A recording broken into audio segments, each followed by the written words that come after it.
ലോകത്തിലെ 7 അത്ഭുതങ്ങളിൽ ഇന്നും തല ഉയർത്തി നിൽക്കുന്ന ഏക വിസ്മയം അതാണ് ഗിസയിലെ മഹാപിരമിഡ്. 60 ലക്ഷം ടൺ ഭാരമുള്ള 23 ലക്ഷം കൂറ്റൻ കല്ലുകൾ കൊണ്ട് പടുത്തുയർത്തിയ ഈ മഹാത്ഭുതം വെറുമൊരു കെട്ടിടമല്ല. ഇത് മനുഷ്യബുദ്ധിയെയും കാലത്തെയും വെല്ലുവിളിക്കുന്ന ഒരു നിഗൂഢതയാണ്. നിങ്ങൾ ഒന്ന് ചിന്തിച്ചു നോക്കൂ. ചക്രം പോലും കണ്ടുപിടിച്ചിട്ടില്ലാത്ത, ആധുനിക യന്ത്രങ്ങളൊന്നുമില്ലാത്ത ആ കാലത്ത് 50 ടൺ വരെ ഭാരമുള്ള കല്ലുകൾ എങ്ങനെയാണ് 480 അടി ഉയരത്തിൽ ഇത്ര കൃത്യതയോടെ അവർ എത്തിച്ചത്? ഇതിൻ്റെ ഗണിതശാസ്ത്രപരമായ കൃത്യത നമ്മെ അമ്പരപ്പിക്കും. അടിത്തറയുടെ അളവുകളെ അതിൻ്റെ ഉയരം കൊണ്ട് ഹരിച്ചു കഴിഞ്ഞാൽ ലഭിക്കുന്നത് പൈ എന്ന സംഖ്യയുടെ മൂല്യമാണ്. ഇത് വെറുമൊരു യാദൃശ്ചികതയാണോ, അതോ നമ്മൾ ഇതുവരെ തിരിച്ചറിഞ്ഞിട്ടില്ലാത്ത ഏതോ വലിയ സാങ്കേതിക വിദ്യ അവർക്ക് സ്വന്തമായിരുന്നോ? നമ്മുടെ ചരിത്രബോധത്തെ തന്നെ തിരുത്തിക്കുറിക്കുന്ന ചില സത്യങ്ങൾ ഇതിന് പിന്നിലുണ്ട്. ഇതിഹാസരാജ്ഞി ക്ലിയോപാട്ര ജനിക്കുന്നതിനും 2.5 സഹസ്രാബ്ദങ്ങൾക്ക് മുൻപേ ഈ പിരമിഡ് ഇവിടെയുണ്ട്. അതായത് നമുക്ക് ക്ലിയോപാട്ര എത്രത്തോളം പുരാതനമാണോ അതിനേക്കാളും പുരാതനമാണ് ക്ലിയോപാട്രയ്ക്ക് ഈ പിരമിഡുകൾ. ഇന്നും ഈ പിരമിഡിനുള്ളിൽ കുടുങ്ങിക്കിടക്കുന്ന പാതകളും ഇരുണ്ട അറകളും ശാസ്ത്രലോകത്തെ കുഴപ്പിക്കുകയാണ്. രാജാവിൻ്റെ അറയിലെ ശൂന്യമായ ശവപ്പെട്ടിയും ഇനിയും കണ്ടെത്താത്ത രഹസ്യ തുരങ്കങ്ങളും ഇതിനും താഴെ മണലിനടിയിൽ കണ്ടെത്തിയ നിഗൂഢമായ ഉപ്പുവെള്ള തടാകവുമെല്ലാം വിരൽ ചൂണ്ടുന്നത് ഒന്നിലേക്കാണ്. ഈ പിരമിഡുകൾ നമ്മൾ ചിന്തിക്കുന്നതിനേക്കാൾ എത്രയോ മടങ്ങ് നിഗൂഢമാണ്. ആയിരക്കണക്കിന് വർഷങ്ങളായി മണലാരണ്യത്തിൽ ഒളിഞ്ഞുകിടക്കുന്ന ഈ വലിയ രഹസ്യത്തിലേക്ക്, പിരമിഡിൻ്റെ ഉള്ളറകളിലേക്ക് നമുക്ക് ഇറങ്ങിച്ചെല്ലാം.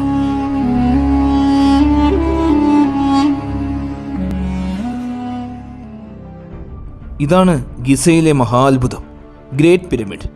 അത്ഭുതകരമായ കൃത്യതയോടെയാണ് ഈ പിരമിഡ് നിർമ്മിച്ചിരിക്കുന്നത്. ഇതിൻ്റെ അടിത്തറയുടെ ചുറ്റളവിനെ ഇതിൻ്റെ ഉയരത്തിൻ്റെ ഇരട്ടി കൊണ്ട് ഹരിച്ചു കഴിഞ്ഞാൽ നമുക്ക് ലഭിക്കുക പൈ എന്ന സംഖ്യയായിരിക്കും. ഒരു കാൽക്കുലേറ്ററിൽ ഇത് സ്വയം പരീക്ഷിച്ച് നോക്കാവുന്നതേ ഉള്ളൂ. ഇത് തീർച്ചയായും ആകർഷകമാണ്. പുരാതന ഈജിപ്തുകാർ പിരമിഡ് 1 മീറ്റർ മാത്രം ഉയരത്തിലോ താഴ്ചയിലോ നിർമ്മിച്ചിരുന്നുവെങ്കിൽ ഈ അനുപാതം വ്യത്യസ്തമാകുമായിരുന്നു എന്നതിനാൽ ഇതൊരു യാദൃശ്ചികതയല്ല. പിന്നീട് റോമായി മാറുന്ന ഗ്രാമങ്ങളെക്കുറിച്ച് പോലും ആരും കേട്ടിട്ടില്ലാത്ത അത്രയും കാലം മുൻപാണ് ആളുകൾ ഇത് ചെയ്തത്. വഴിയിൽ ദൂരെയുള്ള ഭൂതകാലത്തെക്കുറിച്ചുള്ള നമ്മുടെ ധാരണ കാരണം പിരമിഡിൻ്റെ പ്രായത്തെ നമ്മൾ വളരെയധികം കുറച്ചു കാണുന്നു. ഈജിപ്തിലെ അവസാന രാജ്ഞിയായ ഇതിഹാസ താരം ക്ലിയോപാട്രയെ എടുക്കുക. ക്ലിയോപാട്ര BC 69 ജനിച്ചത്. അതായത് 2090 അല്ലെങ്കിൽ 2091 വർഷങ്ങൾക്ക് മുൻപ്. നമ്മൾ അറിയാതെ തന്നെ നമ്മുടെ മനസ്സ് ക്ലിയോപാട്രയെ പിരമിഡുകളുടെ അതേ പ്രായമുള്ളവളായി കാണുന്നു. എന്നാൽ യഥാർത്ഥത്തിൽ ഗ്രേറ്റ് പിരമിഡിൻ്റെ നിർമ്മാണം BC 2540 തന്നെ അവസാനിച്ചു. അത് 20 വർഷങ്ങൾക്ക് മുമ്പാണ് ആരംഭിച്ചത്. അതായത് ക്ലിയോപാട്ര ജനിക്കുന്നതിന് ഏകദേശം 2500 വർഷങ്ങൾക്കും മുൻപ്. ഇനിയൊന്ന് ചിന്തിച്ചു നോക്കൂ. ക്ലിയോപാട്രയ്ക്ക് ഈ ഗ്രേറ്റ് പിരമിഡ് എന്നത് നമുക്ക് ക്ലിയോപാട്ര എത്രത്തോളം പുരാതനമായിരുന്നുവോ അതിനേക്കാളും പുരാതനമാണ്. ഇത് നിങ്ങളുടെ മനസ്സിനെ ഞെട്ടിക്കുന്നില്ലേ? അതിനാൽ ഗ്രേറ്റ് പിരമിഡിൻ്റെ ആന്തരിക ഘടനയെക്കുറിച്ചുള്ള പല കാര്യങ്ങളെയും വിചിത്രവും നിഗൂഢവുമായി തന്നെ നമ്മൾ കാണുന്നു. കാരണം ആ കാലഘട്ടത്തിലെ ആളുകൾ എങ്ങനെ ജീവിച്ചു, ചിന്തിച്ചു, എങ്ങനെ അവർ നയിക്കപ്പെട്ടു എന്ന് പൂർണ്ണമായും മനസ്സിലാക്കുന്നതിൽ നിന്ന് നമ്മൾ വളരെയധികം അകലെയാണ്. എന്നാൽ എങ്ങനെയെങ്കിലും നമ്മുടെ അതിരുകളില്ലാത്ത ഈ ജിജ്ഞാസയെ തൃപ്തിപ്പെടുത്തേണ്ടതുണ്ട്. അതിനാൽ ഈജിപ്ഷ്യൻ പിരമിഡുകൾക്കുള്ളിലും താഴെയും എന്താണെന്നും അവിടെ ഈയിടെ കണ്ടെത്തിയ അസാധാരണമായ കാര്യങ്ങൾ എന്തെല്ലാമായിരുന്നുവെന്നും വിലമതിക്കാനാകാത്ത പുരാവസ്തുക്കളും ഫറവോയുടെ ശരീരവും എവിടെയാണ് എന്നുമെല്ലാം നമ്മൾ കണ്ടെത്താൻ പോവുകയാണ്. എങ്ങനെ ഈ ഗ്രേറ്റ് പിരമിഡിനുള്ളിൽ നമുക്ക് കടക്കാൻ സാധിക്കും? തുടക്കത്തിൽ നിർമ്മാതാക്കൾ നിർമ്മിച്ച ഒരു പ്രവേശന കവാടം മാത്രമേ ഗ്രേറ്റ് പിരമിഡിൽ ഉണ്ടായിരുന്നുള്ളൂ. അത് വടക്കുവശത്ത് പിരമിഡിൻ്റെ സെൻട്രൽ ലൈനിൽ നിന്നും 7.9 മീറ്റർ, അതായത് 25.92 അടി കിഴക്കായി സ്ഥിതി ചെയ്യുന്നു. ഈ ദൂരം 15 റോയൽ ക്യൂബിറ്റുകൾക്ക് തുല്യമാണ്. ഈജിപ്ഷ്യൻ അളവ് സമ്പ്രദായം മനുഷ്യ ശരീരത്തിൻ്റെ അനുപാതത്തെ അടിസ്ഥാനമാക്കിയുള്ളതായിരുന്നു. ക്യൂബിറ്റ് ആയിരുന്നു അവരുടെ പ്രധാന അളവ് യൂണിറ്റ്. ഇത് കൈമുട്ട് മുതൽ വിരൽത്തുമ്പ് വരെയുള്ള ദൂരത്തിന് തുല്യമായിരുന്നു. പിരമിഡുകളുടെ നിർമ്മാതാക്കൾ സാധാരണ ക്യൂബിറ്റ് ഉപയോഗിക്കുമ്പോൾ ഫറവോയുടെ ശവപ്പെട്ടി ഉള്ള ആന്തരിക മുറികളുടെ വലിപ്പം നിർണ്ണയിക്കുവാൻ റോയൽ ക്യൂബിറ്റ് ഉപയോഗിച്ചു. ഇത് യഥാർത്ഥ പ്രവേശന കവാടമാണെങ്കിലും മറ്റൊന്നാണ് സാധാരണയായി ഉപയോഗിക്കുന്നത്. ഇതിനെ കൊള്ളക്കാരുടെ തുരങ്കം എന്നാണ് വിളിക്കുക. അത്തരം വിചിത്രമായ പേര് വരുന്നത് ആ പാതയുടെ സ്വഭാവത്തിൽ നിന്ന് തന്നെയാണ്. നൂറ്റാണ്ടുകളോളം ശവകുടീരങ്ങൾ കൊള്ളയടിച്ച കൊള്ളക്കാരാണ് ഇത് നിർമ്മിച്ചത്. ഇത് എപ്പോഴാണെന്ന് ആർക്കും അറിയില്ല. ഖരരൂപത്തിലുള്ള കല്ലുകളിൽ 27 മീറ്റർ, അതായത് 88.58 അടി നീളത്തിൽ ഒരു പാത തുരക്കാൻ ആർക്കാണ് ഇത്ര ആശയക്കുഴപ്പമുണ്ടായത് എന്ന് ശാസ്ത്രജ്ഞർക്കിടയിൽ ഇപ്പോഴും സമവായമില്ല. കൊള്ളക്കാരുടെ തുരങ്കം ഒരു ജംഗ്ഷനിലാണ് അവസാനിക്കുന്നത്. മുകളിൽ നിന്നുമുള്ള യഥാർത്ഥ പ്രവേശന കവാടത്തിൽ നിന്ന് താഴേക്ക് പോകുന്ന ഒരു പാതയും മുകളിലേക്ക് പോകുന്ന ഒരു ആരോഹണ പാതയുമുണ്ട്. അതിനാൽ നമ്മുടെ ഭയപ്പെടുത്തുന്ന നടത്തം ആരോഹണ പാതയിൽ നിന്ന് തന്നെ തുടങ്ങാം. എന്തുകൊണ്ട് ഇത് ഭയപ്പെടുത്തുന്നു? കാരണം നിങ്ങൾ ഇടനാഴിയിൽ പ്രവേശിക്കുമ്പോൾ തന്നെ ഇത് തികച്ചും അസുഖകരമായി തോന്നും. ഇത് ഫറവോയുടെ ശാപത്തെക്കുറിച്ചോ മറ്റു നിഗൂഢതയെക്കുറിച്ചോ ഒന്നുമല്ല. പാത ഇടുങ്ങിയതും ഇരുണ്ടതും ശ്വാസം മുട്ടിക്കുന്നതുമാണ്. വായു പഴകിയതും ഭാരം കൂടിയതുമാണ്. പൊതുവെ വൈകാരിക ആളുകൾക്കും ക്ലോസ്ട്രോഫോബിയ പ്രശ്നമുള്ളവർക്കും ഇത് ഇഷ്ടപ്പെടില്ല. മറ്റൊരു ജംഗ്ഷൻ 39.3 മീറ്റർ, അതായത് 128.94 അടി അകലത്തിലാണ് സ്ഥിതി ചെയ്യുന്നത്. അതിൽ ഒരു തിരശീല പാതയും ഗ്രാൻഡ് ഗാലറിയിലേക്കുള്ള ഒരു പ്രവേശന കവാടവുമുണ്ട്. നമുക്കാദ്യം നേരെ തന്നെ പോകാം. അന്തരീക്ഷം ഒന്ന് തന്നെയാണ്. വിണ്ടുകീറിയതും ഇരുണ്ടതും ശ്വാസം മുട്ടിക്കുന്നതും മങ്ങിയതും. എന്നാൽ അവസാനം നമുക്കായി സവിശേഷമായ ഒന്ന് കാത്തിരിപ്പുണ്ട്. തിരശീന പാത അവസാനിക്കുന്നത് രാജ്ഞിയുടെ ശവകുടീരത്തിനുള്ളിലാണ്. അതെ, ഫറവ ഖുഫു മാത്രമല്ല, അദ്ദേഹത്തിൻ്റെ ഭാര്യയും ഇതേ പിരമിഡിൽ തന്നെ അടക്കം ചെയ്യപ്പെട്ടിട്ടുണ്ട്. രാജ്ഞിയുടെ അറ കൃത്യമായി പിരമിഡിൻ്റെ വടക്കും തെക്കും വശങ്ങൾക്കിടയിൽ മധ്യഭാഗത്തായിട്ടാണ് സ്ഥിതി ചെയ്യുന്നത്. ഇതിൻ്റെ അളവുകൾ വടക്കു മുതൽ തെക്ക് വരെ 10 ക്യൂബിക് അല്ലെങ്കിൽ 5.2 മീറ്റർ, അതായത് 17.06 അടി. കിഴക്ക് മുതൽ പടിഞ്ഞാറ് വരെ 11 ക്യൂബിക് അല്ലെങ്കിൽ 5.8 മീറ്റർ, അതായത് 19.03 അടി എന്നിങ്ങനെയാണ്. അതിൽ 6.3 മീറ്റർ, അതായത് 20.67 അടി ഉയരമുള്ള ഒരു ഗേബിൾ മേൽക്കൂരയുണ്ട്. അറയുടെ കിഴക്കേ വശത്ത് 4.7 മീറ്റർ, അതായത് 15.42 അടി ഉയരമുള്ള ഒരു ചെറിയ ഗുഹയുണ്ട്. അതിന് യഥാർത്ഥത്തിൽ 1 മീറ്റർ ആഴമുണ്ടായിരുന്നു. എന്നാൽ നിധിവേട്ടക്കാർ വിലപ്പെട്ട എന്തെങ്കിലും കണ്ടെത്താനാകും എന്ന പ്രതീക്ഷയിൽ അത് ഗണ്യമായി ആഴത്തിലാക്കി. ദൗർഭാഗ്യവശാൽ രാജ്ഞിയുടെ അറയിൽ വിലപ്പെട്ട എന്തെങ്കിലും ഉണ്ടായിരുന്നുവെങ്കിൽ അത് മുഴുവനും തന്നെ ചരിത്രത്തിൻ്റെ പിതാവ് എന്നറിയപ്പെടുന്ന ഹെറോഡോട്ടസിനും എത്രയോ വർഷങ്ങൾക്ക് മുൻപേ കൊള്ളക്കാർ മോഷ്ടിച്ചു കഴിഞ്ഞിട്ടുണ്ടാകും. ആ ദിവസങ്ങളിൽ കൊള്ളക്കാരെ മനസ്സിലാക്കുക എളുപ്പമാണ്. കാരണം ഈ പിരമിഡുകളുടെ രൂപം പോലും ഉള്ളിൽ എണ്ണമറ്റ നിധികളുണ്ട് എന്ന് സൂചിപ്പിക്കുന്നു. ഇതിപ്പോൾ കാണുന്നത് പോലെ അല്ല പണ്ടിരുന്നത് എന്ന് നിങ്ങൾക്കറിയാമോ? മുഴുവൻ ഉപരിതലവും സാന്ദ്രമായ ചുണ്ണാമ്പുകല്ലിൻ്റെ മിനുസമാർന്ന പാളികളാൽ മൂടപ്പെട്ടിരുന്നു. ചില സ്ഥലങ്ങളിൽ ഇന്നും അതിൻ്റെ അവശിഷ്ടങ്ങൾ നമുക്ക് കാണുവാൻ സാധിക്കും. ഓരോ പിരമിഡിൻ്റെയും മുകളിൽ ഒരു പിരമിഡിയൻ ഉണ്ടായിരുന്നു. ഇത് സ്വർണം കൊണ്ട് പൊതിഞ്ഞേക്കാവുന്ന വലിയ പിരമിഡ് ആകൃതിയിലുള്ള ഒരു കല്ലാണ്. സ്വർണം പൂശിയതാണെങ്കിൽ പിരമിഡിയൻ സൂര്യപ്രകാശത്തിൽ തിളങ്ങുന്നതും ഫറവോയുടെ മഹത്വത്തിൻ്റെ പ്രകാശം ചുറ്റുമുള്ള 10,000 കിലോമീറ്ററുകളിലേക്ക് പ്രചരിപ്പിക്കുകയും ചെയ്യുമായിരുന്നു. ഈ പ്രതാപം നമ്മുടെ കാലത്ത് പോലും ആരെയും അതിൻ്റെ മഹത്വത്താൽ വിസ്മയിപ്പിക്കുന്നതായിരുന്നു. അതുകൊണ്ടാണ് പുരാതന കാലത്തുള്ളവരെ ഇത് അത്രത്തോളം ആകർഷിച്ചത്. നമുക്ക് ജംഗ്ഷനിലേക്ക് മടങ്ങി ആരോഹണ പാതയിലൂടെ വീണ്ടും മുകളിലേക്ക് പോകാം. കുറച്ച് മീറ്ററുകൾക്ക് ശേഷം ഇത് ഗ്രാൻഡ് ഗാലറിയുമായി ബന്ധിപ്പിക്കുന്നു. പാതയ്ക്ക് ഒരൽപ്പം വീതി കൂടുമെങ്കിലും 8.6 മീറ്റർ, അതായത് 28.22 അടി ഉയരമുള്ളതിനാൽ ഇവിടെ നമുക്ക് ഒടുവിൽ ആശ്വാസം തോന്നുകയും സുഖകരമായി ശ്വസിക്കാൻ കഴിയുകയും ചെയ്യും. ഗ്രാൻഡ് ഗാലറിയിൽ ചരിവിലൂടെ 46.68 മീറ്റർ, അതായത് 153.15 അടി മുകളിലേക്ക് പോകേണ്ടി വരും. ഇത്രയും ദൂരം നടക്കുമ്പോൾ മുകളിലേക്ക് നോക്കിയാൽ ഇടനാഴിയിലെ വിചിത്രമായ ആകൃതിയിലുള്ള ഭിത്തികൾ കാണാം. ഇവ ഉള്ളിലേക്ക് ചെരിഞ്ഞതായി തോന്നുന്നു. അതിനാൽ സിംലിംഗിൽ ഗ്രാൻഡ് ഗാലറിയിൽ 1 മീറ്റർ വീതി മാത്രമേ ഉള്ളൂ. വാസ്തവത്തിൽ ഇത് ആലോചനയുടെ കുറവ് കൊണ്ടല്ല, മറിച്ച് നിർമ്മാണവേളയിലെ അങ്ങേയറ്റത്തെ ശ്രദ്ധയിൽ നിന്നുണ്ടായതാണ്. അങ്ങനെ ആ പുരാതന എഞ്ചിനീയർമാർ രൂപവും കല്ലുകൾ വയ്ക്കുന്ന ക്രമവും കൃത്യമായി കണക്കാക്കി. അങ്ങനെ മുകളിൽ നിന്നുള്ള ഭീമാകാരമായ കല്ലിൻ്റെ മർദ്ദം സീലിംഗ് തകർക്കുകയും പാത തടയുകയും ചെയ്യില്ല. ഗ്രാൻഡ് ഗാലറി അവസാനിക്കുന്നത് ഏറ്റവും പ്രധാനപ്പെട്ട മുറിയായ ഫറവോയുടെ അറയ്ക്ക് മുന്നിലുള്ള ഒരു ചെറിയ ആൻറ്റി ചേംബറിലാണ്. പുരാതന ഈജിപ്ഷ്യൻ നാഗരികതയിൽ ആകൃഷ്ടരായ ശാസ്ത്രജ്ഞരെയും താല്പര്യമുള്ളവരെയും പ്രത്യേകിച്ച് ശ്രദ്ധ പിടിച്ചുപറ്റുന്ന ഒരു സ്ഥലമായിരുന്നു ഇത്. രാജാവിൻ്റെ അറ പിരമിഡിൻ്റെ 3 പ്രധാന അറകളിൽ ഏറ്റവും മുകളിലത്തെ ഒന്നാണ്. ഇത് പൂർണ്ണമായും ഗ്രാനൈറ്റ് കൊണ്ട് പൊതിഞ്ഞതാണ്. ഇതിൻ്റെ അളവുകൾ കിഴക്ക് മുതൽ പടിഞ്ഞാറ് വരെ 10.5 മീറ്ററും വടക്കു മുതൽ തെക്ക് വരെ 5.2 മീറ്ററുമാണ്. സീലിംഗ് നിരപ്പായതാണ്. ഏകദേശം 5.8 മീറ്റർ ഉയരമുള്ള ഒരു അറ 9 കല്ല് പാളികളാൽ രൂപപ്പെട്ടതാണ്. ഇവയ്ക്ക് ആകെ 400 ടൺ ഭാരമുണ്ട്. ഭിത്തികൾ 5 നിര ഗ്രാനൈറ്റ് കട്ടകൾ കൊണ്ടാണ് നിർമ്മിച്ചിരിക്കുന്നത്. 4-ാം രാജവംശത്തിലെ ശ്മശാന അറകളിൽ സാധാരണയായി ഉള്ളതുപോലെ തന്നെ ലിഖിതങ്ങളൊന്നും തന്നെ ഇവിടെയില്ല. കല്ലുകൾ ഉയർന്ന കൃത്യതയോടെയാണ് ഘടിപ്പിച്ചിരിക്കുന്നത്. അഭിമുഖമായ പ്രതലങ്ങൾ വിവിധ തലങ്ങളിൽ വൃത്തിയാക്കിയിട്ടുണ്ട്. കല്ലുകളുടെ പിൻഭാഗം ഈജിപ്ഷ്യൻ ഹാർഡ് സ്റ്റോൺ ഫെസറ്റ് ബ്ലോക്കുകളിൽ സാധാരണ പോലെ പരുക്കനായി മാത്രമേ ചെത്തിയിരുന്നുള്ളൂ. പ്രയത്നവും സമയവും ലാഭിക്കാനായിരിക്കാം ഇത് ചെയ്തത്. രാജാവിൻ്റെ അറയിലെ ഏക വസ്തു എന്നത് ഒരു ഗ്രാനൈറ്റ് ബ്ലോക്കിൽ നിന്ന് നിർമ്മിക്കപ്പെട്ട ഒരു ശവപ്പെട്ടിയാണ്. ആദ്യകാല മധ്യകാലഘട്ടത്തിൽ ഇത് വീണ്ടും കണ്ടെത്തിയപ്പോൾ ഇത് ഇതിനകം തകർന്നതും ശൂന്യമായിരുന്നു. ഇതിൻ്റെ ഉള്ളിൽ എന്തെങ്കിലും ഉണ്ടായിരുന്നുവെങ്കിൽ അതെല്ലാം പണ്ടേ തന്നെ കൊള്ളയടിക്കപ്പെട്ടിരുന്നു. ഗിസയിലെ ഈ ഗ്രേറ്റ് പിരമിഡ് ഫറവോയുടെ ബഹുമാനാർത്ഥം നിർമ്മിച്ചതാണ് എന്ന് ഹെറോഡോട്ടസും അവകാശപ്പെട്ടിരുന്നു. പക്ഷേ അദ്ദേഹത്തെ ഇതിൽ അടക്കം ചെയ്തിട്ടേയില്ല. അദ്ദേഹത്തിൻ്റെ ശ്മശാന അറയുടെ ഭിത്തിയിൽ ശവസംസ്കാരവുമായി ബന്ധപ്പെട്ട ചിത്രങ്ങളോ ലിഖിതങ്ങളോ ഒന്നും ഇന്നേ വരെ കണ്ടെത്തിയിട്ടില്ല.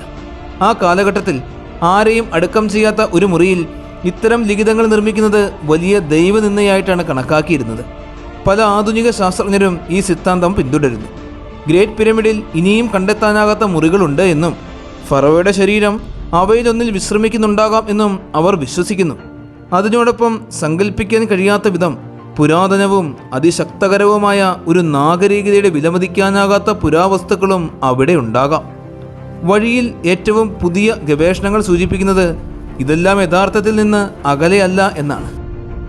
ശവപ്പെട്ടിയുടെ ശൂന്യത കാണുമ്പോൾ സ്വാഭാവികമായും ഉണ്ടാകുന്ന നേരിയ നിരാശയുണ്ടെങ്കിലും ഫറവോയുടെ ശവകുടീരത്തിൽ പ്രവേശിക്കുമ്പോൾ വളരെ കുറച്ചാളുകൾ മാത്രമേ നിരാശരാവുകയുള്ളൂ. അത്രയും സങ്കല്പിക്കാനാകാത്ത പുരാതനത്വം സ്പർശിക്കുന്നത് നിങ്ങളെ വിസ്മയിപ്പിക്കും. എന്നാൽ ഇത് നമ്മുടെ യാത്രയുടെ അവസാനമല്ല. ഇതൊരു തുടക്കം മാത്രമാണ്. ഏറ്റവും മുകളിൽ നിന്ന് നമുക്ക് താഴെത്തട്ടിലേക്ക് പോകേണ്ടതുണ്ട്. അതിനായി നമുക്ക് ജംഗ്ഷനിലേക്ക് മടങ്ങി താഴേക്ക് പോകുന്ന പാതയിലൂടെ കൂടുതൽ താഴേക്ക് പോകാം. അവിടെ നിങ്ങൾക്ക് ഏറ്റവും ദൈർഘ്യമേറിയ ദൂരമായ 72 മീറ്റർ, അതായത് 236.22 അടി പോകേണ്ടി വരും. അതിൻ്റെ പ്രത്യേകത എന്തെന്നാൽ പാതയുടെ ഭൂരിഭാഗവും പിരമിഡിനുള്ളിലല്ല, മറിച്ച് അതിന് താഴെയാണ് എന്നതാണ്. ഗ്രേറ്റ് പിരമിഡിൻ്റെ സ്വാഭാവികമായ അടിത്തറയായി വർദ്ധിക്കുന്ന ചുണ്ണാമ്പു കല്ലുകളിലാണ് ഈ പാത വെട്ടിയിരിക്കുന്നത്. ഇവിടെ താഴെ നമുക്കായി കാത്തിരിക്കുന്നത് മറ്റൊരു രഹസ്യമാണ്. പിരമിഡിൻ്റെ അടിത്തറയുടെ നിരപ്പിന് ഏകദേശം 27 മീറ്റർ താഴെയുള്ള, അതായത് 88.58 അടി താഴെയുള്ള അത്യപൂർവമായ ഒരു അറ. അവിടെ അളവുകൾ വടക്ക് മുതൽ തെക്ക് വരെ ഏകദേശം 8.4 മീറ്ററും കിഴക്ക് മുതൽ പടിഞ്ഞാറ് വരെ 14.1 മീറ്ററുമാണ്.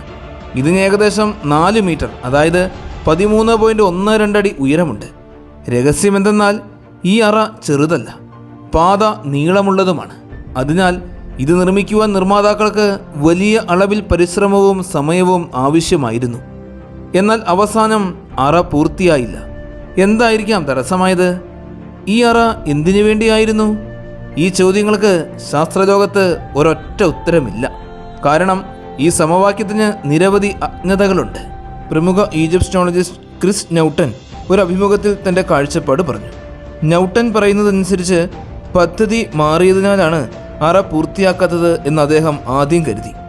ഈജിപ്ഷ്യൻ സ്മാരകങ്ങൾ വളരെയേറെ കാലം നിർമ്മാണത്തിലിരിക്കാറുണ്ട്. രാജാവ് പെട്ടെന്ന് മരിക്കുമ്പോൾ പുതിയ രാജാവും പുതിയ പദ്ധതിയും വരികയും അവർ അതൊന്നെങ്കിൽ പൊളിച്ചു മാറ്റുകയോ അല്ലെങ്കിൽ അതിനു മുകളിൽ മറ്റൊന്ന് നിർമ്മിക്കുകയോ ചെയ്യും. എന്തെങ്കിലും പൂർത്തിയാകാത്തതിനാൽ അവർ അത്ര വിഷമിച്ചിരുന്നില്ല എന്ന് ഞാൻ സംശയിക്കുന്നു എന്ന് ഗവേഷകൻ പറഞ്ഞു. ഭൂഗർഭ അറ ഗ്രേറ്റ് പിരമിഡിൻ്റെ ഏറ്റവും നിഗൂഢമായ സ്ഥലങ്ങളിൽ ഒന്നായി കണക്കാക്കപ്പെടുന്നുണ്ട് എങ്കിലും ചുരുങ്ങിയത് നമുക്കത് കാണുവാനും പരിവേഷണം ചെയ്യുവാനുമാകും. എന്നാൽ മ്യൂഓൺ ടൊമോഗ്രഫി രീതി ഉപയോഗിച്ച് കഴിഞ്ഞ കുറച്ചു വർഷങ്ങളിൽ നടത്തിയ പഠനങ്ങളിൽ ശാസ്ത്രലോകത്തെ അക്ഷരാർത്ഥത്തിൽ ഞെട്ടിച്ചു. പിരമിഡിനുള്ളിൽ ഇത്രയും കാലം നമുക്കറിയാത്ത ഒരു വലിയ ശൂന്യതയെങ്കിലും ഉണ്ടെന്ന് വെളിപ്പെട്ടു. 2015 ഹൈടെക് ആയതും അപ്രതീക്ഷിതവുമായ സ്കാനിംഗ് പിരമിഡ് പ്രൊജക്റ്റ് ആരംഭിച്ചു. നഗോയ, പാരീസ്, കെയ്റോ സർവകലാശാലയിലെ ശാസ്ത്രജ്ഞർ പിരമിഡിനുള്ളിലെ അപാകതകൾ കണ്ടെത്തുവാൻ പ്രത്യേക കോസ്മിക് കണിക ഡിറ്റക്ടറുകൾ ഉപയോഗിക്കാൻ പോവുകയായിരുന്നു. നിങ്ങൾക്ക് ഈ രീതിയിൽ എക്സ്റേകളുമായി താരതമ്യപ്പെടുത്താം. പിരമിഡിൽ പ്രവേശിക്കുന്ന ഇടങ്ങളിൽ ശാസ്ത്രജ്ഞർ മ്യൂഓണുകൾ എന്ന് വിളിക്കപ്പെടുന്ന ഭീമൻ കണികകളെ രേഖപ്പെടുത്തുന്ന സെൻസിറ്റീവ് പ്ലേറ്റുകൾ സ്ഥാപിച്ചു. ഈ കണിക ബഹിരാകാശത്ത് നിന്ന് നേരിട്ടെത്തി പിരമിഡിലൂടെ തുളച്ചു കയറുന്നു. അങ്ങനെ 2017 ഒക്ടോബർ മാസം സ്കാൻ പിരമിഡ് പ്രൊജക്റ്റിലെ പങ്കാളികൾ ഒരു സെൻസേഷണൽ കണ്ടെത്തൽ പ്രഖ്യാപിച്ചു. പിരമിഡിൽ മുൻപ് അജ്ഞാതമായിരുന്ന നിരവധി ശൂന്യതകൾ കണ്ടെത്തുവാൻ അവർക്ക് കഴിഞ്ഞു. ചുരുങ്ങിയത് ഒരു വലിയ അറയെങ്കിലും വ്യക്തമായി കണ്ടെത്താനായി. അത് ഗ്രാൻഡ് ഗാലറിക്ക് തൊട്ട് മുകളിലായിട്ടാണ് സ്ഥിതി ചെയ്യുന്നത്. കുറഞ്ഞത് 30 മീറ്റർ എങ്കിലും നീളമുണ്ട് ആ അറയ്ക്ക്. ഗാലറിയുടെ അതേ വീതിയുമാണുള്ളത്. ഇവ ഫറവോയുടെയും ഭാര്യയുടെയും യഥാർത്ഥ ശവകുടീരങ്ങളാകാമെന്ന് വരെ അവർ അനുമാനിക്കാൻ തുടങ്ങി. പുരാവസ്തു ഗവേഷകർ ഈ ആശയത്തെ നിരാകരിച്ചു. പരീക്ഷണങ്ങൾ പലതവണ ആവർത്തിച്ചു. സംശയാലുക്കൾക്ക് ആ വലിയ ശൂന്യത നിലനിൽക്കുന്നുണ്ട് എന്ന് സമ്മതിക്കേണ്ടി വന്നു. ദൗർഭാഗ്യവശാൽ 5 വർഷം കഴിഞ്ഞിട്ടും പുരോഗതിയില്ല. നമുക്കിപ്പോൾ അറിയാവുന്നതിനേക്കാൾ കൂടുതൽ കാര്യങ്ങൾ ഇവിടെ കണ്ടെത്താനാകുമെന്ന് ക്രിസ് ന്യൂട്ടൺ വിശ്വസിക്കുന്നു. ദൗർഭാഗ്യവശാൽ പുരാവസ്തു ഗവേഷകർ ഉള്ളിൽ കടക്കാൻ കഴിയുന്നില്ല. പിരമിഡിലൂടെ പോകുവാനുള്ള ഏത് ശ്രമവും പരിഹരിക്കാനാവാത്ത നാശമുണ്ടാക്കുന്നു. ഇത് ഈജിപ്ഷ്യൻ പുരാവസ്തു മന്ത്രാലയം ഒരിക്കലും അനുവദിക്കില്ല. കൂടുതൽ രഹസ്യങ്ങൾ ഗ്രേറ്റ് പിരമിഡിൽ മാത്രമല്ല, അതിൻ്റെ പരിസരത്തും മണൽപ്പരപ്പിന് താഴെയും ഉണ്ടായേക്കാം. 21-ാം നൂറ്റാണ്ടിലാണ് ഈ വിഷയം ആദ്യം ശ്രദ്ധിച്ചത്. 2009 ബ്രിട്ടീഷ് പരിവേഷകനായ ആൻഡ്രൂ കൊളിൻസ് മുൻപ് ആർക്കും അറിയാത്ത ഫറവോയുടെ ഒരു ഭൂഗർഭ ലോകം താൻ കണ്ടെത്തിയതായി പ്രഖ്യാപിച്ചു. ഗിസയിലെ പിരമിഡുകൾക്ക് താഴെ ഗുഹകളും അറകളും തുരങ്കങ്ങളും അടങ്ങിയ ഒരു വലിയ സംവിധാനം ഒളിഞ്ഞിരിപ്പുണ്ട് എന്ന് അദ്ദേഹം അവകാശപ്പെട്ടു. അവിടെ വവ്വാലുകളും വിഷമുള്ള ചിലന്തികളും വസിക്കുന്നു. പിരമിഡുകൾക്ക് താഴെയുള്ള ചുണ്ണാമ്പുകല്ലിൽ തൊട്ടുകൂടാത്ത പുരാവസ്തു ശാസ്ത്രവും വവ്വാലുകളുടെ കോളനികളും വൈറ്റ് വിഡോ എന്നറിയപ്പെടുന്ന ഒരുതരം ചിലന്തികളും ഉൾപ്പെടുന്ന അതിലോലമായ പരിസ്ഥിതി വ്യവസ്ഥയുമുണ്ട് എന്ന് കൊളിൻസ് പറഞ്ഞു. ബ്രിട്ടീഷ് കൗൺസിൽ ജനറൽ ഹെൻറി സാൾട്ടിൻ്റെ ഓർമ്മക്കുറിപ്പുകളിൽ നിന്നാണ് അദ്ദേഹത്തിന് ഈ പ്രചോദനം ലഭിക്കുന്നത്. 1817 താനും ഇറ്റാലിയൻ പരിവേഷകനായ ജിയോവാനി കാവിഗ്ലിയായും ഗിസയിലെ കാറ്റക്കോമ്പുകളുടെ ഭൂഗർഭ സംവിധാനം പരിവേഷണം ചെയ്തത് എങ്ങനെയെന്ന് അതിൽ പറയുന്നുണ്ട്. സാൾട്ടും കാവിഗ്ലിയായും ഗുഹകൾ പരിവേഷണം ചെയ്യുമ്പോൾ കൂടുതൽ ഗുഹാപാതയിലേക്ക് നയിക്കുന്ന 4 വലിയ മുറികൾ കണ്ടുമുട്ടിയെന്നാണ് രേഖകൾ പറയുന്നത്. ബ്രിട്ടീഷ് ഈജിപ്ഷ്യനോളജിസ്റ്റ് നൈജൽ സ്കിന്നർ സിംപ്സണിൻ്റെ പിന്തുണയോടെ കൊളിൻസ് പരിവേഷണം പുനരാരംഭിച്ചു. ഗ്രേറ്റ് പിരമിഡിൻ്റെ പടിഞ്ഞാറ് ഭാഗത്തുള്ള അജ്ഞാതമായൊരു ശവകുടീരത്തിൽ നഷ്ടപ്പെട്ടുപോയ കാറ്റക്കോമ്പുകളിലേക്കുള്ള പ്രവേശനം കണ്ടെത്തിയപ്പോൾ അദ്ദേഹത്തിൻ്റെ അത്ഭുതം സങ്കല്പിച്ചു നോക്കുക. ശവകുടീരത്തിന് പാറകൾ ഒരു വിള്ളലുണ്ടായിരുന്നു. അതൊരു വലിയ പ്രകൃതിദത്ത ഗുഹയിലേക്ക് നയിച്ചു. വായു കുറയുന്നതുവരെ അവർ ഗുഹകൾ പരിവേഷണം നടത്തിക്കൊണ്ടേയിരുന്നു. കാണാത്ത കുഴികളും വവ്വാലുകളും വിഷമുള്ള ചിലന്തികളും ഉള്ളതിനാൽ അവ വളരെ അപകടകരമാണെന്ന് കൊളിൻസ് പറഞ്ഞു. മറ്റ് ഈജിപ്ഷ്യനോളജിസ്റ്റുകൾ വസ്തുതകളുടെ അഭാവം ചൂണ്ടിക്കാട്ടി കൊളിൻസിനെ വിമർശിച്ചുകൊണ്ടേയിരുന്നു. ലക്ഷക്കണക്കിന് വർഷങ്ങൾ പഴക്കമുള്ള പ്രകൃതിദത്ത ഗുഹകൾ പുരാതന ഈജിപ്തുകാരെ പിരമിഡുകൾ വികസിപ്പിക്കുവാൻ മാത്രമല്ല, അവരുടെ ദൈവവിശ്വാസങ്ങൾക്കും പ്രചോദനം നൽകിയിരിക്കാമെന്ന് കൊളിൻസ് നിർദ്ദേശിച്ചു. അതിപുരാതന കാലത്ത് ഗിസ റോസ്റ്റോ എന്ന പേരിലാണ് അറിയപ്പെട്ടിരുന്നത്. അതിൻ്റെ അർത്ഥം പാതയുടെ വായ എന്നാണ്. ഈ പാതകൾക്ക് അടിയിലുള്ള നിഗൂഢമായ സ്ഥലത്തേക്ക് നയിച്ചു എന്ന് വിശ്വസിക്കപ്പെടുന്നു. കോളിൻസിന് 8 വർഷങ്ങൾക്ക് ശേഷം ക്ലിനിക്കൽ സൈക്കോളജിസ്റ്റും പുരാതന ഈജിപ്തിൻ്റെ ആരാധകനുമായിരുന്ന ഡോക്ടർ കാത്തി ജെ ഫെർഡി ഗിസയിലെ അധോലോകങ്ങളെക്കുറിച്ച് പഠനങ്ങൾ ആരംഭിച്ചു. കോളിൻസിൻ്റെ കണ്ടെത്തൽ സ്ഥിരീകരിക്കുവാൻ കഴിഞ്ഞില്ല എങ്കിലും വർഷങ്ങളായി ആരും ഇറങ്ങാത്ത തടവറകളിൽ രസകരമായ പലതും കണ്ടെത്തുവാൻ അവർക്കും സംഘത്തിനും കഴിഞ്ഞു. ആഴത്തിലുള്ള ഖനികളിലേക്ക് ഇറങ്ങുക എന്നതായിരുന്നു ഫോർട്ടിയുടെ ലക്ഷ്യം. ഗിസ പീഠഭൂമിക്ക് താഴെയുള്ളത് പരിവേഷണം ചെയ്യുവാൻ അനുമതി ലഭിക്കുന്നത് ബുദ്ധിമുട്ടാണെന്ന് തെളിഞ്ഞു. 2017 ചർച്ചകൾ തുടങ്ങിയത്. ആദ്യം ഈജിപ്ഷ്യൻ അധികാരികൾ സംശയത്തോടെയാണ് ഈ സംഘത്തെ സ്വീകരിച്ചത്. തങ്ങൾ ആരാണെന്നും എന്താണ് വേണ്ടതെന്നും അവർ എങ്ങനെ ഇതിനെക്കുറിച്ച് അറിഞ്ഞു എന്നും മനസ്സിലാക്കുവാൻ അവർക്ക് ഏറെ സമയമെടുത്തു. പതിറ്റാണ്ടുകളായി ആരും അവിടെ പോയിട്ടില്ല എന്ന് അധികൃതർ അവകാശപ്പെട്ടു. ആദ്യം പ്രവേശനം നിഷേധിക്കപ്പെട്ടു എങ്കിലും പിന്നീട് അനുമതി ലഭിച്ചു. പുലർച്ചെ 4:30 ടോർച്ചുകളുമായി അവർ മണൽപ്പരപ്പിലൂടെ നടന്ന് ഖനിയുടെ പ്രവേശന കവാടത്തിലേക്ക് എത്തി. സൈനിക പോലീസ് അകമ്പടിയോടെ ആയിരുന്നു ഇത്. ഇരുമ്പ് കവാടമുള്ള ഒരു പ്രവേശന കവാടത്തിലേക്കാണ് അവർ നയിക്കപ്പെട്ടത്. താഴെ 3 ലെവലുകൾ പ്രതീക്ഷിക്കണമെന്ന് ഇൻസ്പെക്ടർ അവരോട് പറഞ്ഞു. ഏറ്റവും ദൂരെയുള്ള പാതകൾ ഭൂഗർഭത്തിൽ 125 അടി, അതായത് 38 മീറ്റർ താഴെയാണ്. ആദ്യത്തെ ലെവൽ വിശാലവും എന്നാൽ ശൂന്യവുമായ ഒരു മുറിയിലേക്കാണ് തുറന്നത്. വായു പഴകിയതും പൊടി നിറഞ്ഞതുമായിരുന്നു. വായുസഞ്ചാരമില്ലാത്തതിനാൽ പുറത്തേതിനേക്കാൾ ചൂടുമുണ്ടായിരുന്നു. അവർ 2ാം നിലയിലേക്ക് ഇറങ്ങി. അതേറ്റവും നീളമേറിയതും വെളിച്ചം കുറഞ്ഞതുമായിരുന്നു. വിചിത്രമെന്ന് പറയട്ടെ, സീലിംഗിൽ തൂങ്ങിക്കിടക്കുന്ന ഒരു സാധാരണ ബൾബ് മുറിയിൽ വെളിച്ചം നൽകി. ചുറ്റുപാടുകൾ നോക്കുമ്പോൾ അത് വളരെയേറെ വിചിത്രമായി തോന്നി. ഫറവോമാരല്ല ബൾബ് സ്ഥാപിച്ചത്. വർഷങ്ങൾക്ക് മുമ്പ് അജ്ഞാതരായ തൊഴിലാളികളാണ് ഇത് ചെയ്തത്. 7 വലിയ ശവപ്പെട്ടികൾക്കായി 7 അറകളുള്ള മുറിയായിരുന്നു അത്. 2 കറുത്ത ബസാൾട്ട് ഗ്രാനൈറ്റ് ശവപ്പെട്ടികൾ മാത്രമേ അവിടെ അവശേഷിച്ചിട്ടുള്ളൂ. 2ഉം ശൂന്യമായിരുന്നു. ബാക്കിയുള്ളവ എവിടെ പോയി എന്നത് ഇപ്പോഴും അവ്യക്തമാണ്. ഈ മുറി തിരഞ്ഞെടുക്കപ്പെട്ടവർക്കും കാവൽക്കാർക്കും വേണ്ടിയുള്ളതാണെന്നാണ് വിശ്വസിക്കപ്പെടുന്നത്. ഈ ഒസേറീസ് ഖനി ആദ്യമായി കണ്ടെത്തിയത് 1933-34 കാലഘട്ടങ്ങളിൽ ഡോക്ടർ സലീം ഹസൻ ആയിരുന്നു. ഈ ശവകുടീരം BC 600 കാലഘട്ടത്തിൽ ഉള്ളതാണ് എന്ന് ഡോക്ടർ സലീം ഹസൻ അവകാശപ്പെട്ടു. അക്കാലത്ത് പല പര്യവേഷണങ്ങളും ഗിസയിൽ നടന്നിരുന്നു. വിവരിക്കപ്പെട്ട പല കണ്ടെത്തലുകൾ പിരമിഡുകൾക്ക് താഴെ എന്താണെന്നതിനെക്കുറിച്ചുള്ള പല ആശയങ്ങളെയും പുനർചിന്തിപ്പിക്കുവാൻ നമ്മെ പ്രേരിപ്പിക്കുന്നു. 1935 അവിശ്വസനീയമായ കഥകൾ പുറത്തു വന്നു. ഗിസയ്ക്ക് താഴെയുള്ള വിശാലമായ മനുഷ്യനിർമ്മിത ഇടങ്ങളെക്കുറിച്ച് ഹാമിൽട്ടൺ M. റൈറ്റ് വിവരിച്ചു. 5000 വർഷങ്ങൾക്ക് മുമ്പ് പുരാതന ഈജിപ്തുകാർ ഉപയോഗിച്ചിരുന്ന ഒരു സബ്വേ ഞങ്ങൾ കണ്ടെത്തിയെന്ന് ലേഖനത്തിൽ പറയുന്നു. ഇത് 2ാമത്തെ പിരമിഡിനും സ്ഫിൻക്സിനും ഇടയിലുള്ള പാതയിലൂടെയാണ് കടന്നു പോകുന്നത്. ഗ്രേറ്റ് പിരമിഡിൽ നിന്നും കെഫ്രൻ പിരമിഡിലേക്ക് പോകുവാൻ ഇത് വഴി നൽകുന്നു. ഈ സബ്വേയിൽ നിന്നും ഞങ്ങൾ 125 അടിയിലധികം താഴേക്ക് പോകുന്ന നിരവധി ഷാഫ്റ്റുകൾ കണ്ടെത്തി. പല കണ്ടെത്തലുകളെയും പോലെ തന്നെ ഈജിപ്ഷ്യൻ അധികൃതർ ഈ വിവരണങ്ങളെയും നിഷേധിക്കുന്നു. നമുക്ക് കാത്തി ഫോർട്ടിയുടെ പര്യവേഷണങ്ങളിലേക്ക് മടങ്ങാം. അവർ കടന്നുപോയ അവസാനത്തെ അതിർത്തി അവരെ അവസാന ഖനിയിലേക്കാണ് നയിച്ചത്.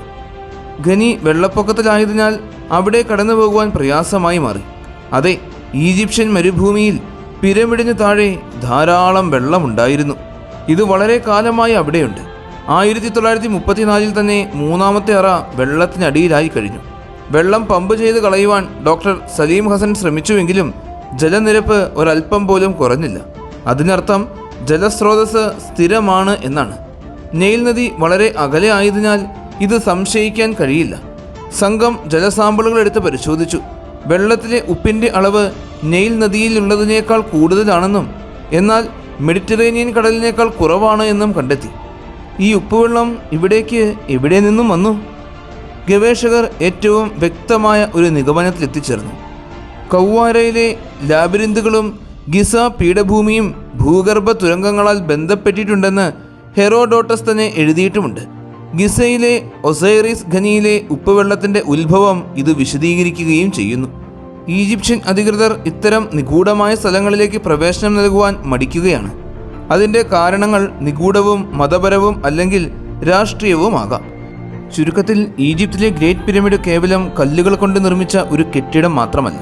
ഇത് പുരാതന മനുഷ്യൻ്റെ അസാധാരണമായ ബുദ്ധിശക്തിയുടെയും എഞ്ചിനീയറിംഗ് വൈവിധ്യത്തിൻ്റെയും അടയാളമാണ്. ചക്രമോ ആധുനിക യന്ത്രങ്ങളോ ഇല്ലാത്ത കാലത്ത് ഗണിതപരമായ കൃത്യതയോടെ ഇത്രയും വലിയൊരു നിർമ്മിതി പൂർത്തിയാക്കിയത് ഇന്നും ശാസ്ത്രലോകത്തിന് മുന്നിൽ ഒരു വലിയ വെല്ലുവിളി തന്നെയാണ്. ഈ മഹാത്ഭുതം കാലത്തെ അതിജീവിച്ച് ഇന്നും നിലനിൽക്കുന്നു.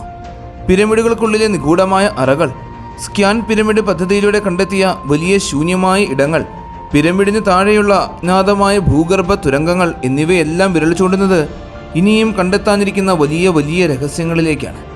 ഈജിപ്ഷ്യൻ അധികൃതർ സുരക്ഷാ കാരണങ്ങളാലും മറ്റു പല പര്യവേഷണങ്ങൾക്കും നിയന്ത്രണം ഏർപ്പെടുത്തിയിട്ടുണ്ട്. എങ്കിലും ഭാവിയിലെ പുതിയ സാങ്കേതിക വിദ്യകൾ ഈ പണ്ടോറ പെട്ടി തുറക്കുമെന്ന് തന്നെ നമുക്ക് പ്രത്യാശിക്കാം.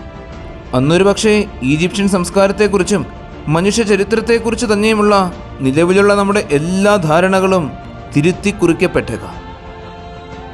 പിരമിഡിനെക്കുറിച്ചുള്ള ഈ ഒരു വീഡിയോ എല്ലാവർക്കും ഒരുപാട് ഇഷ്ടമായെന്ന് വിശ്വസിക്കുന്നു. നിങ്ങളുടെ എല്ലാവരുടെയും സപ്പോർട്ടുകൾ കൂടെ ഉണ്ടാകണം. നല്ലൊരു വീഡിയോയുമായി അടുത്ത എപ്പിസോഡിൽ കാണാം.